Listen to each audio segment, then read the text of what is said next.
मतांनी निवडून येतील.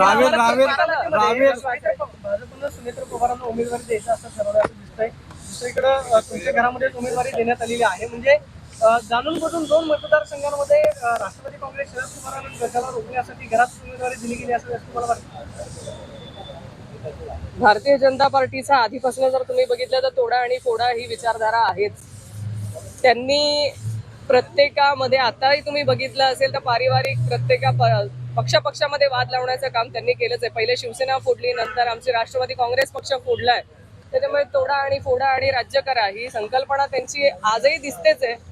पण मतदार राजे हुशार आहेत, त्यांना प्रत्येकाला याची जाण आहे की आज रोजी जे महाराष्ट्रामध्ये राजकारण चाललंय ते लोकशाहीला किती घातक आहे हे त्यांना माहिती आहे. त्याच्यामुळे लोकशाही टिकवायची असेल तर महाविकास आघाडीच्या पाठीशी सगळे मतदार लोक उभे राहतील. पण रावेर मतदारसंघात विकास झालाय का? अनेक चर्चा आता सुरू आहेत.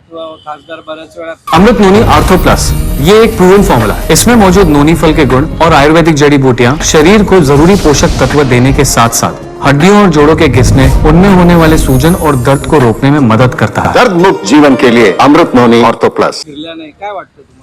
मला असं वाटतं तुम्ही तिथे येऊन हा इंटरव्ह्यू घेतला आणि जे उमेदवार आहेत तुम्ही पण त्यांच्याकडे तुम्ही इंटरव्ह्यू घेतला तर चांगलं होईल ना. नाही, पण तुम्ही मतदार आहेत तिथल्या, तर तुम्हाला झालाय का विकास खरंच रावेर मतदारसंघात? खासदार फिरले का? हे बघा, आता मी निगेटिव्ह सांगितलं तरी तुम्ही हे करणार, पॉझिटिव्ह सांगितलं तरी तुम्ही मी बोलण्यापेक्षा तिथे येऊन तुम्ही मतदारांना विचारलं तर ते तुम्हाला नक्की त्याचं उत्तर देऊ शकतील की तिथे विकास झालाय, कोणाचं समाधान आहे किंवा कोणाचं एक समाधान. मतदार म्हणून तुम्ही काय सांगणार?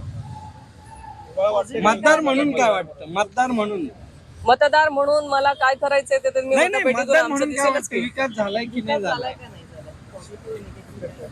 मी सांगते ना, पण मी तुम्हाला सांगणार आहे. तुम्ही माझ्या मतदारसंघात या, मग मी तुम्हाला तिथे प्रॅक्टिकली दाखवेल जे काय बोलायचं.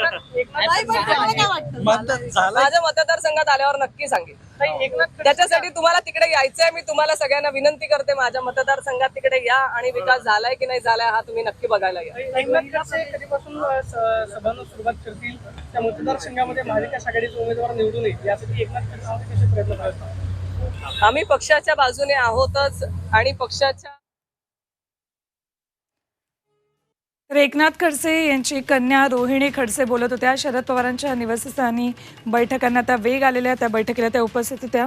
रावेर मतदारसंघाबाबतची ही बैठक सुरू होती, त्यामुळेच या ठिकाणी रोहिणी खडसे